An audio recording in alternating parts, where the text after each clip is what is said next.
What's up, guys? We are back today. FBU podcast. We got the 3 things gym owners must do every 90 days.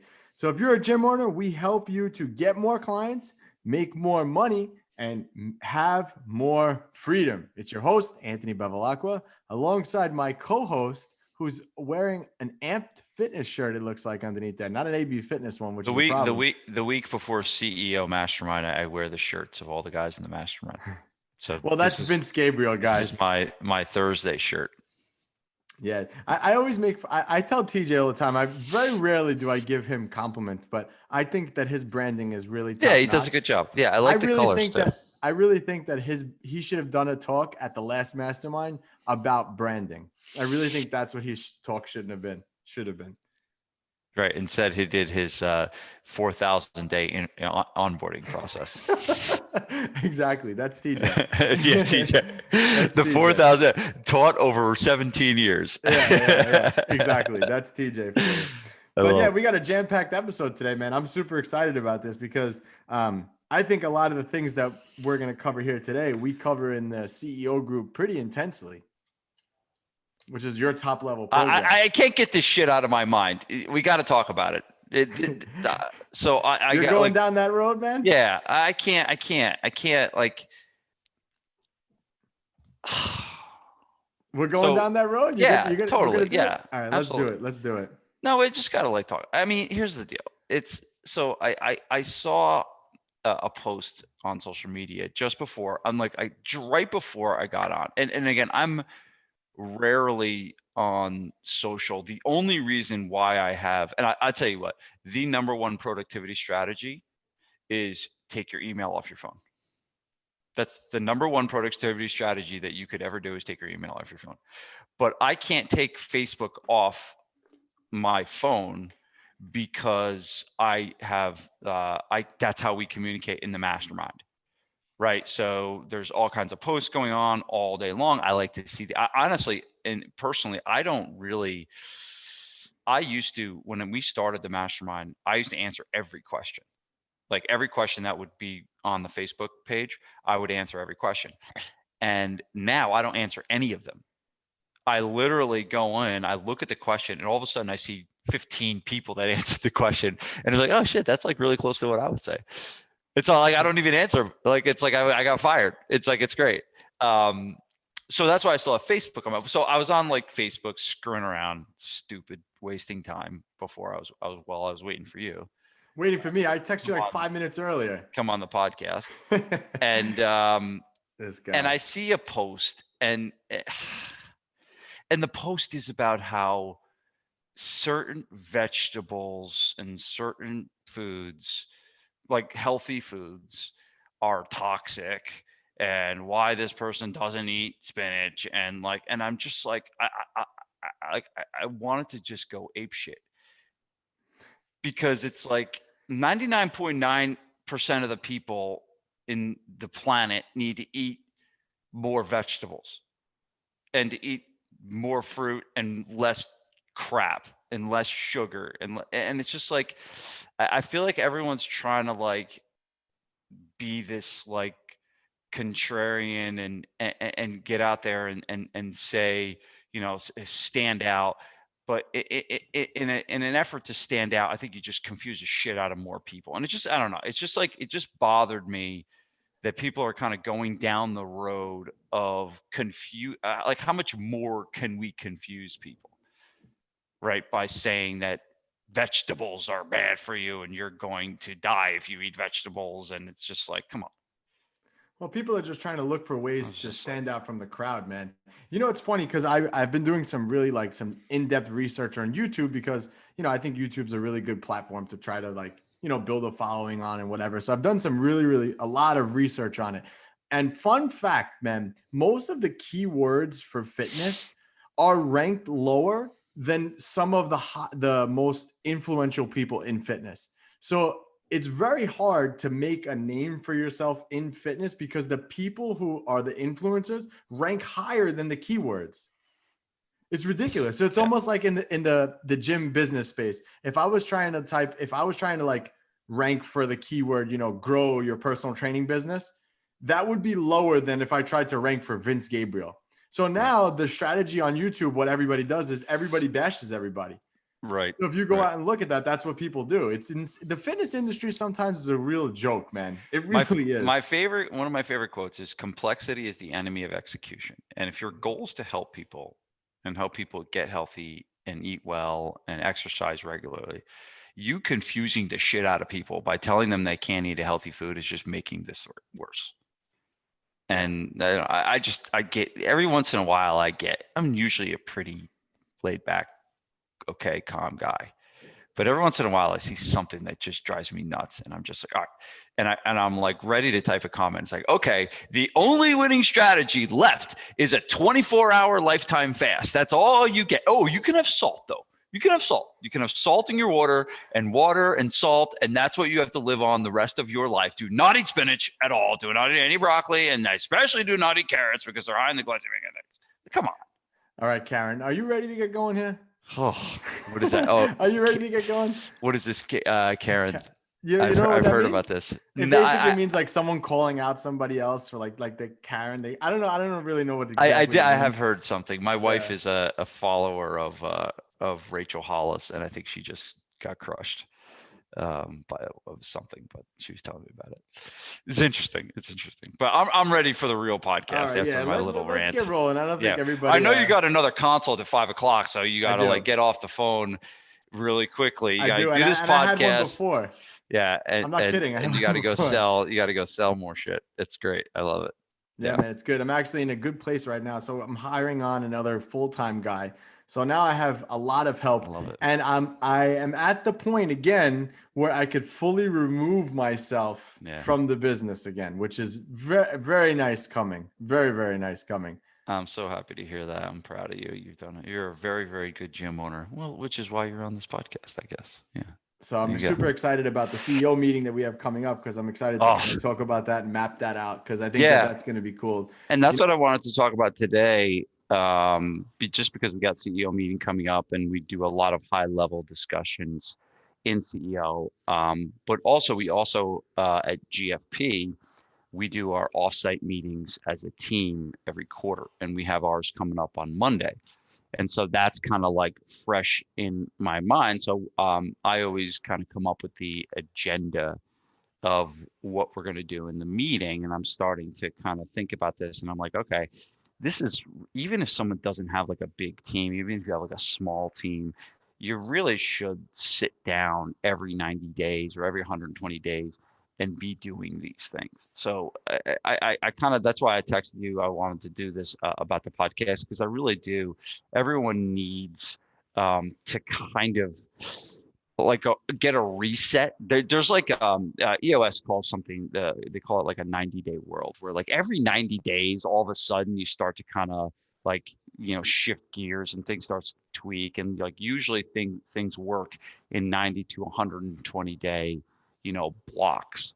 So that's why it's good to do these kinds of meetings or thinking, on a regular pulse, because you almost get stale.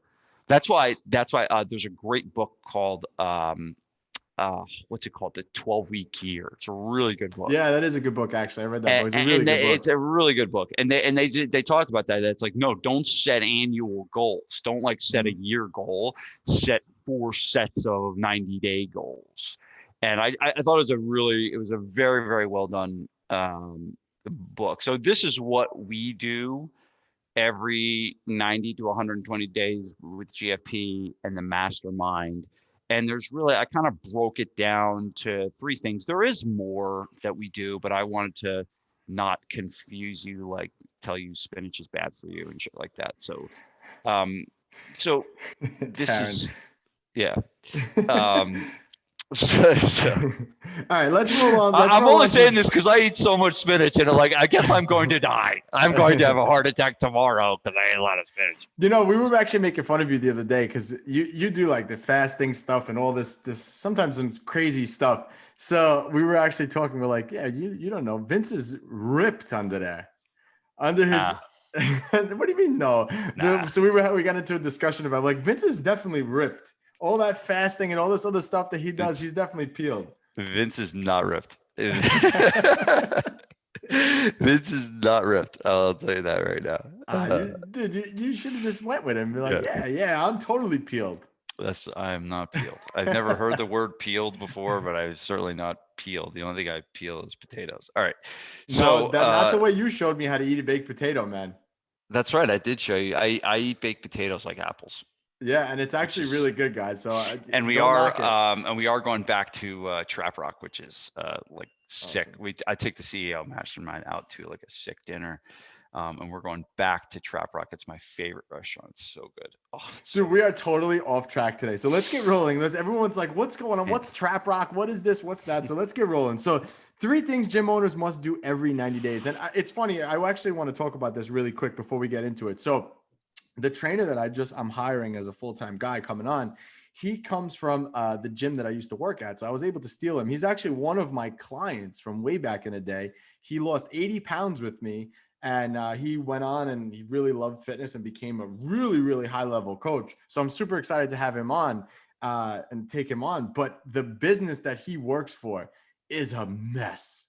Like they have no idea how to completely run a business. And I could say that because I work there. But it just goes to show that if even listening to something like the podcast that we're going to go on, right, like we're talking about right now, just implementing these things every 90 days can make your business so much more clear, concise, and make everything just run so much smoother.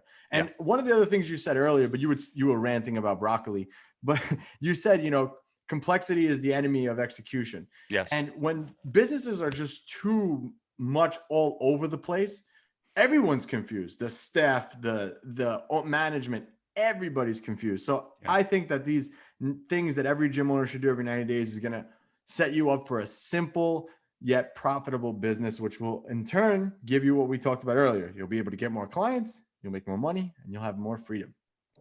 All right, so let's roll. So what's the first one, Vince? So the first one is reviewing your mission, vision, and values, and those are three very different things that I'll unpack. Now, I will say this is, as I meet with you guys next week in the CEO Mastermind,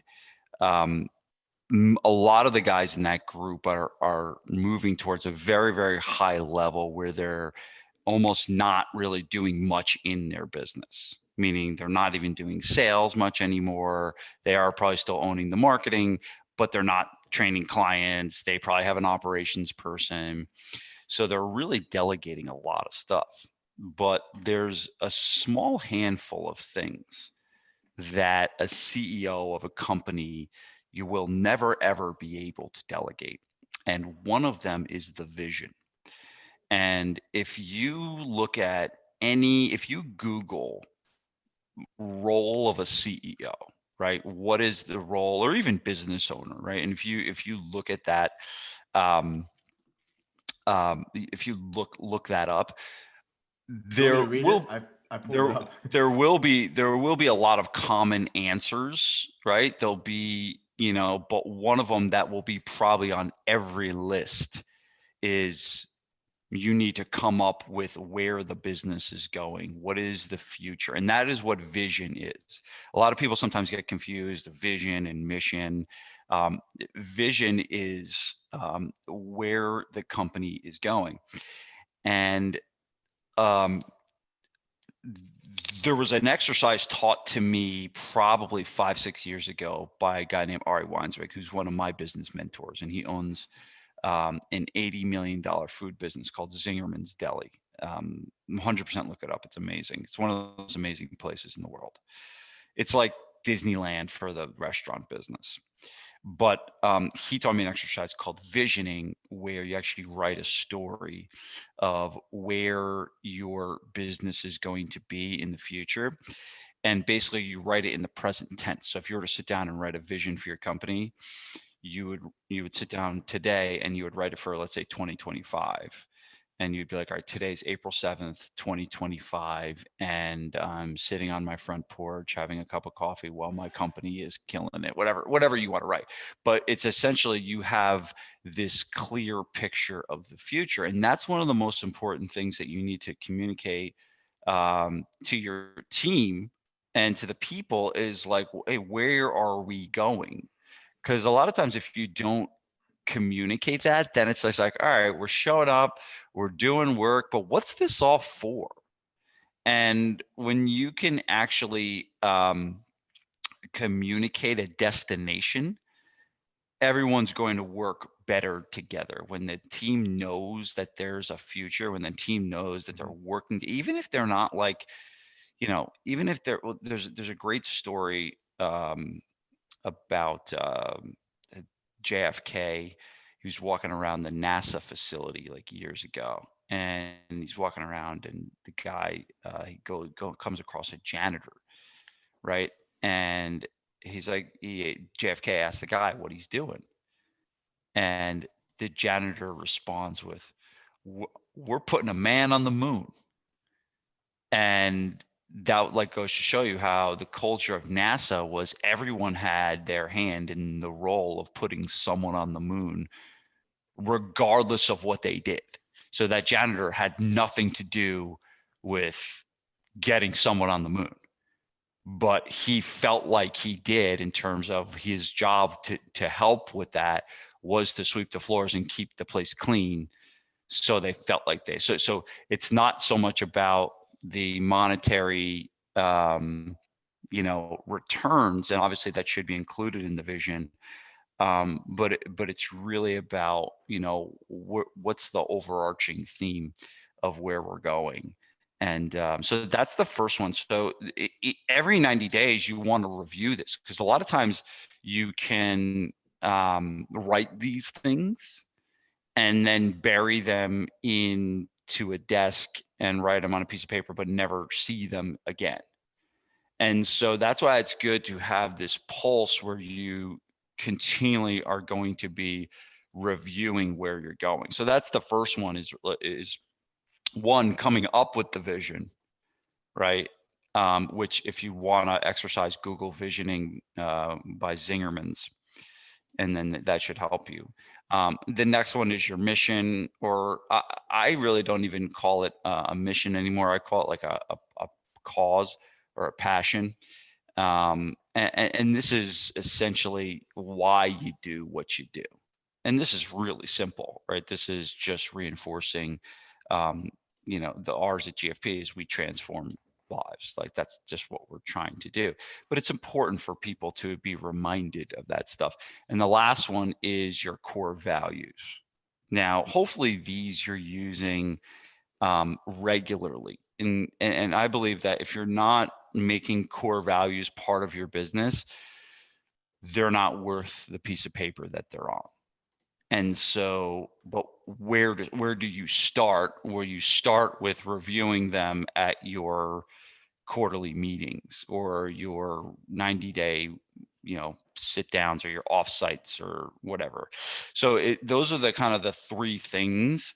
That's like the first part, is reviewing the vision, the mission, and values. Almost like, think of it like this is, the little bit of a framework for your business. So that's the first one that you should be doing every 90 days. Yeah, I want to go back to something you also said too, and I forget the saying, so you're gonna have to finish it for me because I've heard you say it before, but I hear so many people say it. So they was talking about like employees and compensation, and they were saying how like employees would do more for like the vision. Do you know what I'm saying? I forget the exact quote. I'm gonna butcher it. So like they'll do more for status and like recognition and moving in the right direction than they would actually for the actual compensation of it. Yes. And I do think there's a caveat to that, right? I do think there's a caveat. The point Anthony's making is money is not the main motivator for employee productivity. Right. There's a lot of them. There's a bunch of lists, and there's a bunch of different resources that talk about one of them. They talk about all of the different motivators that people have. People really want to be part of a team. People want to feel like they're growing as a person. So those are all valuable. But the caveat to that, and then it's like, it says that money is fifth or money is 10th. The caveat to that, and this is, I think people don't understand this, the caveat to that is only if people are making enough money Right. Right? Only if people like, so if you have a guy, it costs him $30,000 to live and you're paying him 25, there's not enough personal development in the world to make that guy satisfied. So there is the caveat to that is people need to be compensated fairly. They have to be compensated fairly, but they also have to be compensated in a way that supports their life. And that's one of the main questions that I ask in an interview. I tell them, hey, this is the budget we have for this range, this budget we have for this salary. Does this fit within your personal budget? And I ask that question on every interview. And I ask it early because I don't want to go down the road if all of a sudden, yeah, I love the job. Oh, yeah, I love the culture. I really want to work at Gabriel Fitness. But I got to put 2 kids through college and you can only pay me 30 grand a year and I need to make 70. That ain't working. So that is important. And I do believe you need to compensate people fairly. People need to be able to support themselves. And then after that, then you heap on all the other stuff, right? But I do believe that money needs to be taken care of, essentially. That's gold, man. If anybody didn't write that one down, that was gold right there. All right, we can close this podcast. That was it. All right, guys, catch you next time. That was a good one, man. That was really, really good one. And I think that was very, very important. But my point in saying that was, I think if you also, relay that vision that you write to the team, I think that also brings them together. And like you said, it also gives them something to work toward going forward. Whereas, especially I think with trainers too, they get very stale, like you're in there training everything every day. It's the same thing over and over. Yeah. They need to look forward to something. No, it's there's a shelf life of trainers in terms of, how many hours can they work? Cause they give a lot, I mean, I've done it, you've done it where you're banging 40, 50 hours a week, man. It's draining. It's draining. That is why I believe that so many gym owners burn out, because when they open a gym, here's what happens, AB. They open the gym, they continue to train the same schedule as they did when they were a trainer. And then they add the stress of owning a business on top of that, and one having to learn the stuff they need to learn, like marketing and sales that they've never learned before, to how do you deal with employees, to how do you deal with landlords, and now you have financial stress because, right? So, and I believe that is where burnout comes when they couple that grind that we felt as personal trainers with the stress of owning a business. And the progression must be, you have to slowly work yourself out of that personal trainer role. And if you don't, you're kind of screwed. Mm-hmm. If you don't, you're kind of screwed. If you're going to still do 50 sessions a week and run a business, you're not going to have a life. And, that's one of the reasons why we do what we do, here at FBU, is that we, try to help personal trainers that didn't really know much about business when they started to become better at business people, so you can have a better life and have more freedom. That's the whole point of why we're on this podcast. The whole point of why I write books, the whole point of why I have a mastermind, is to be able to educate trainers turned business owners, because that's what we are. That's what I am, maybe. That's what you are, right? We're all homegrown here. We're all homegrown. And that I know the pain.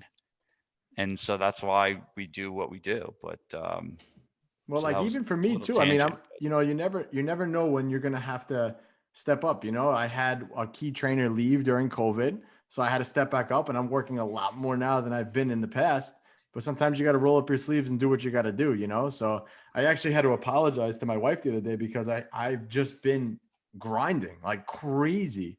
And I have to, but it's going to pay off now because now I got another guy. He's going to take over all. I'm basically going to be removed within the next 2-3 weeks completely. So that's awesome. It's I do believe the idea of balance is kind of like a very Pollyannish thing. I think that, you obviously can get there, but it's almost like there's seasons where you're just going to grind.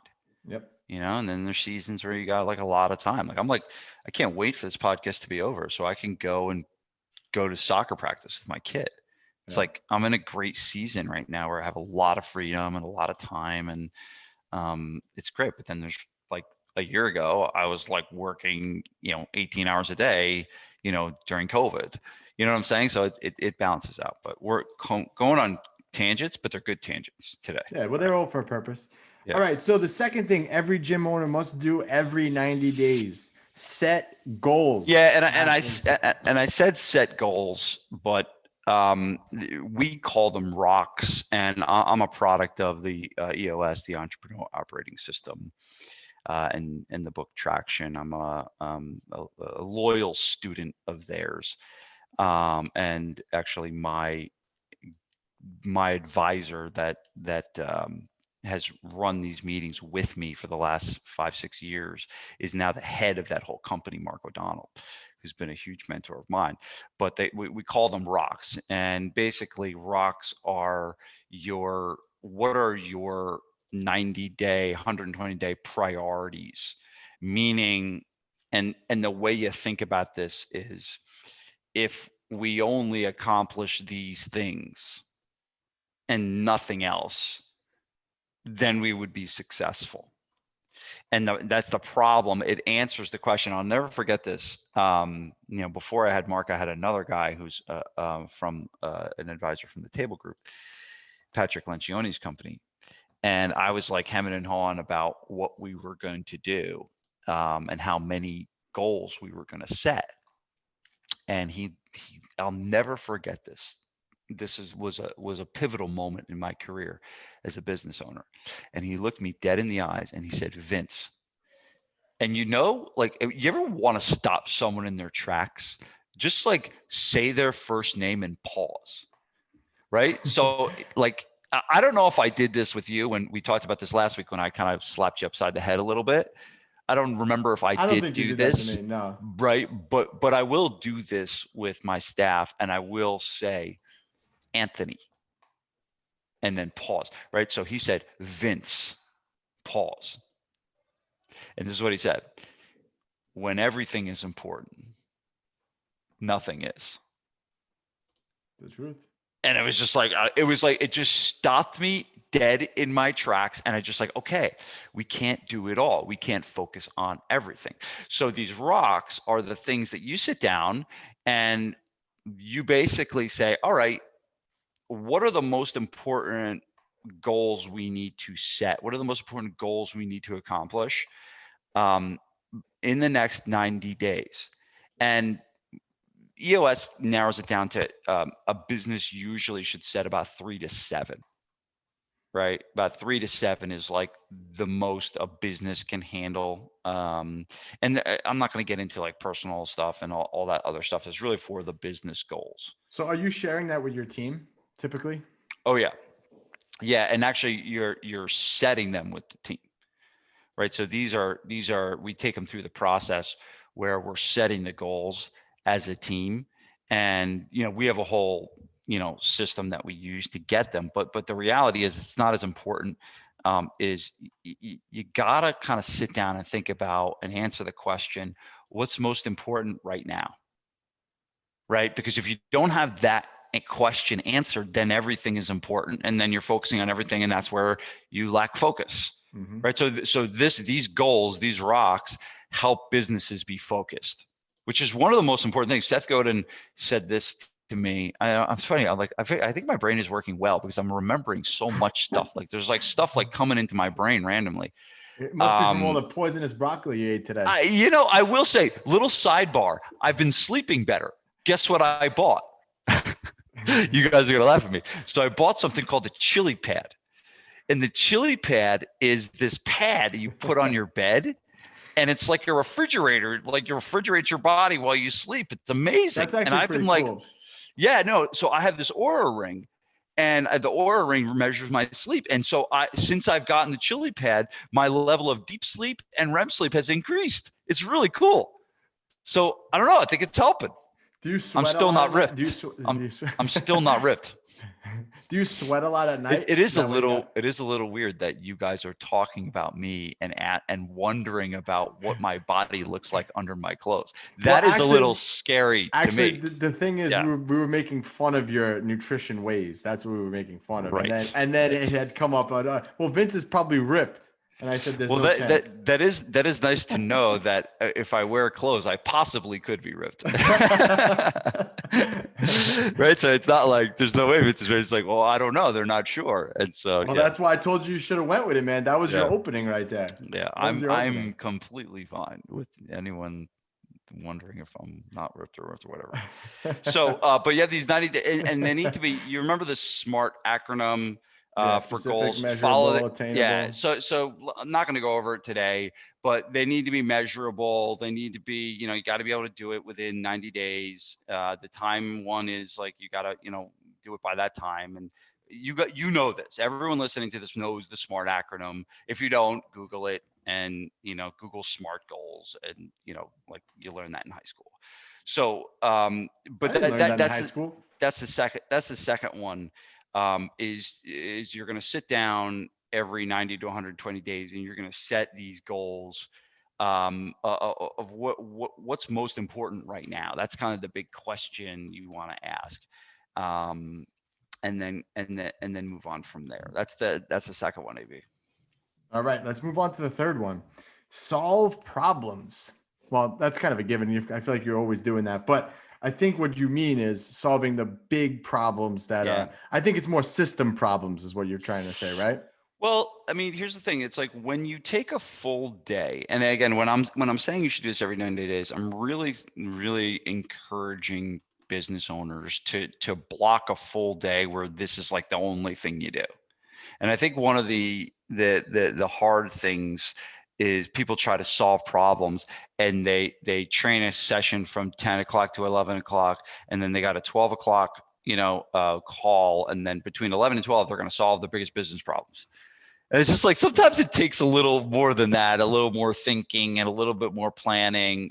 So I think that blocking the day and having a structure, and I'm kind of giving you guys a little bit of a framework for this. This is certainly not everything that we do when we facilitate like an offsite, but this is kind of giving you a framework. Like if like you're a gym owner and you got like 1 or 2 employees and you're going to be doing most of this on your own, you can do this by yourself. It's much easier with a team and much better, more effective with a team. But the third part is solving problems. And this is where you can actually look at and say, what are a great kind of lead in to what problems you have is asking yourself this question. What are the top brutal facts about your business? Right. So think of that line, and that's a Jim Collins line. But man, this shit is coming to me. This is good. But think about brutal facts, not what you feel. Well, I feel that we got this problem. I feel like we got a marketing problem, or I feel like this person is not really like, no. Like you have to really get it down to what is true that you can prove and say that this is true. Okay. So let's just say you have an issue and you have trainers that are showing up late on a regular basis. That is a brutal fact about your business. It is a fact because if the session starts at 12 and they arrive at 12:05, that is a fact that they're late. And if it happens regularly, it is a fact that it is happening regularly. And it's a brutal thing for your business. So that is a brutal fact versus saying, I feel like we got a culture problem. Yeah. Right? I feel like the culture's a little off. That's not a fact. That's a feeling. That's an emotion. So sitting down and getting clear with what is true that could be detrimental, or is going to be, if it's brutal, it's going to be detrimental to your business. And then working through those. And we use a process that EOS taught us called IDS, and that is identify, discuss, and solve. And what that is you identify what is the true issue, what is the real problem, because a lot of times we can look at and I talk about this a lot, but problems, the symptom of the problem, right? And then what is the real problem, right? Because a lot of times we try and solve symptoms, right? And that's why I like the fact, because the fact is, but even when you get to facts, you have to be sure that that fact is actually the cause and not the symptom of it, right? So that's the first one is what is the real problem? The second one is you discuss it. And again, if you don't have anyone to discuss it with, you just got to kind of write. You got to do a lot of writing, a lot of reflecting and writing. And then solve. This is a really important one. The essence solve. The solve is, what do you do about it? And this is one that a lot of people miss, right? And they discuss stuff back and forth, and then they go nowhere with it, and nothing gets done. Every brutal fact that you want to solve needs to have an action step of something that actually gets done to solve that issue. Because if that doesn't happen, then you just wasted a half hour talking about it. So that's the third part. So it's review the vision, mission, values, set goals or rocks, we call them, and then, confront the brutal facts about your business, solve problems, and do it in a way that's going to actually have action that's going to get those things resolved. Well, Vince, I want to actually talk about the solving the problems thing, because I think sometimes as a gym owner, and you kind of put these ideas in your head sometimes that something's broken when it's not actually broken, or sometimes you look for things to break almost. So how do you identify what's actually a problem? Like, I mean, aside from the trainers being like, that's kind of an obvious one, but how do you know what an actual problem is and one that you're actually like making up in your head? Right. And that's where I like, when I talk about facts, that is where you really got to look at the data. And I'm doing a lot of like more work into this, and I want to create some kind of a call or course on knowing your numbers. Right. And I believe that most gym owners, and that's what I love about CEOs, because we dig into the numbers, and that's, you guys all have the courage to put your profit and loss statements in the document, which is like amazing.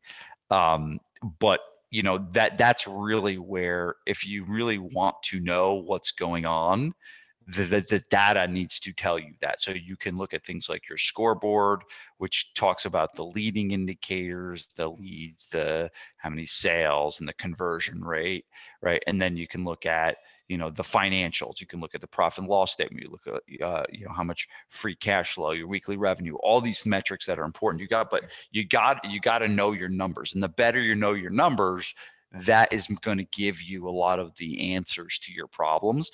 Because if you don't look at that, it comes back to what I said before. It's like, I feel like we got it. That's the worst thing. And that's what we do a lot of times as emotional business owners. Like, I feel like we got like this. No. What does the data say? What is the data? It's like the scoreboard for your business, right? If you look at your business like a basketball game, how do you know what a team should do? Well, you're down by 30 points. Like, you got to start scoring more points, dude, or you're going to lose the game. Right. So that's how you got to look at it. So that is really how you really find what are the real problems is, the data. And I will say this, the data really tells you, where to look, but you can't blame numbers. 80%, write this one down, guys. If you're listening to this one at home, 80% of business problems are people problems.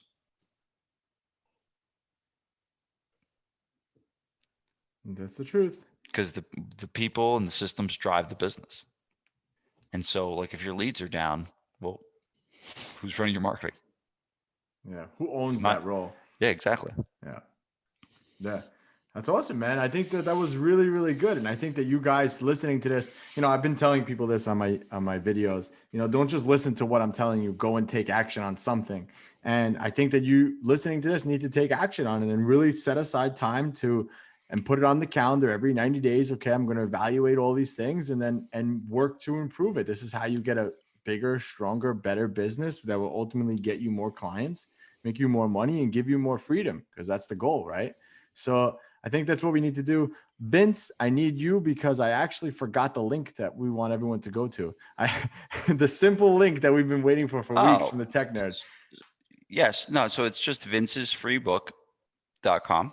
There you And go. if you go to vincesfreebook.com, you'll get I'll ship you a copy of my book. You have to cover the shipping, which is like $6-7. But we'll ship it out to you and throw in some goodies. And there's also, when you go to the vincesfreebook.com, you can either buy the book, or there's another option right after you go to checkout, to buy what's called my Vince's Black Box.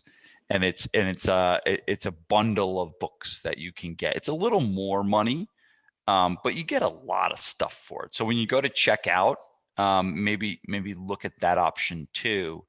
And that, ladies and gentlemen, is called an upsell. All right, guys. Well, Anthony and Vince, hopefully you guys take action on this stuff, and we will catch you all on the next one. Peace.